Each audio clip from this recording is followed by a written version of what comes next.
এই প্রশ্নটা শয়তান প্রসঙ্গে। শয়তান মাত্র একবার আল্লাহকে অমান্য করেছে, এজন্য সে অভিশপ্ত। মানুষ আল্লাহকে অমান্য করার পরও আল্লাহ মানুষকে ক্ষমা করেন। তিনি ক্ষমা করেন যদি মানুষ তওবা করে। আজকে ইবলিস শয়তান তওবা করলে আল্লাহ কি তাকে ক্ষমা করবেন? যদি পবিত্র কোরআন পড়েন, আদম আলাইহিস সালাম এবং ইবলিসের গল্প কোরআনের বেশ কয়েক জায়গায় বলা হয়েছে। সূরা বাকারা অধ্যায় 2, সূরা আরফ অধ্যায় 7, সূরা হিজর অধ্যায় 15, সূরা কাফ অধ্যায় 18, অনেক জায়গায়। যদি আপনারা সেই গল্পটা পড়েন, সেখানে আদম আলাইহিস সালাম যখন তিনি তার ভুল বুঝতে পারলেন, আল্লাহর কাছে তওবা করলেন, আল্লাহ তখনই তাকে ক্ষমা করে দিলেন। এছাড়া হাওয়া আলাইহিস সালামকে আল্লাহ ক্ষমা করলেন। তবে যদি আপনি ইবলিসের গল্পটা দেখেন ভালো করে, এটা আছে কোরআনে সূরা আরফ অধ্যায় 7 আয়াত 14। ইবলিস যখন আল্লাহকে অমান্য করলো, আল্লাহ বললেন যে আমি ফেরেশতাদের বললাম তোমরা আদমকে সেজদা করো, সবাই সেজদা করলো ইল্লা ইবলিস, ইবলিস বাদে। এটা আছে সূরা বাকারা অধ্যায় 2, সূরা আরফ অধ্যায় 7।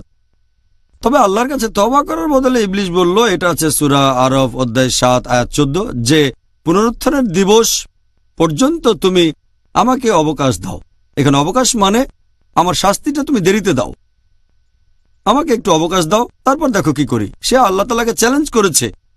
চ্যালেঞ্জ করলাম, আল্লাহ বলেন সূরা আরফ অধ্যায় 7 আয়াত 18, ইবলিসকে অবকাশ দিয়ে তিনি বললেন যে মানুষের মধ্যে যারা তোমাকে অনুসরণ করবে আমি তোমাদের সকলকে দিয়ে জাহান্নাম পূর্ণ করব। এখন ইবলিসের তওবা বা অনুশোচনা করার কোনো প্রশ্নই আসবে না, কারণ আল্লাহ আরো বলেছেন সূরা হিজর অধ্যায় 15 আয়াত 34 যে ইবলিস হচ্ছে অভিশপ্ত। আল্লাহ তাআলা ভবিষ্যৎ সম্পর্কে জানেন যেগুলো দেখা যায় না, তাই আল্লাহ আগে থেকে জানেন যে এই ইবলিস কখনোই তওবা করবে না। আল্লাহ পবিত্র কোরআনে বলেছেন সূরা বাকারা অধ্যায় 2 আয়াত 7 ও 8, আল্লাহ বলেছেন আল্লাহ তাদের হৃদয় মোহর করে দিয়েছেন যারা হচ্ছে কাফির, এবং তারা কখনোই সরল পথে আসবে না। এছাড়াও আরো উদাহরণ আছে যে আল্লাহ তাআলা বলেছেন সূরা লাহাব সম্পর্কে, যে ছিল খুব বড় একজন শত্রু আমাদের প্রিয় নবীর। আল্লাহ একথা আগেই বলেছেন সূরা লাহাবে। তিনি বলেছেন এই আবু লাহাব আমাদের নবীর খুব বড় একজন শত্রু ছিল, আর সে বলেছিল সে কখনোই ইসলাম গ্রহণ করবে না, সে দোজখের আগুনে পুড়বে। এটা আগেই বলা হয়েছে। সে কোরআনকে ভুল প্রমাণ করতে পারত যদি বলতো যে আমি মুসলিম, যদি শাহাদা দিত।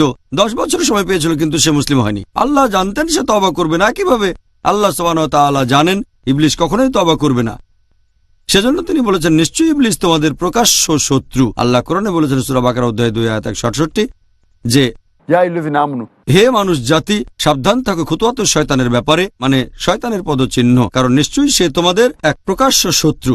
তাহলে কোরআনের এই আয়াতগুলো থেকে আমরা বুঝতে পারছি যে ইবলিস কখনো তওবা করবে না। আল্লাহ এটা জানেন, আর সেজন্যই বলেছেন যে ইবলিস হচ্ছে মানুষ জাতির প্রকাশ্য শত্রু আর সে অভিশপ্ত।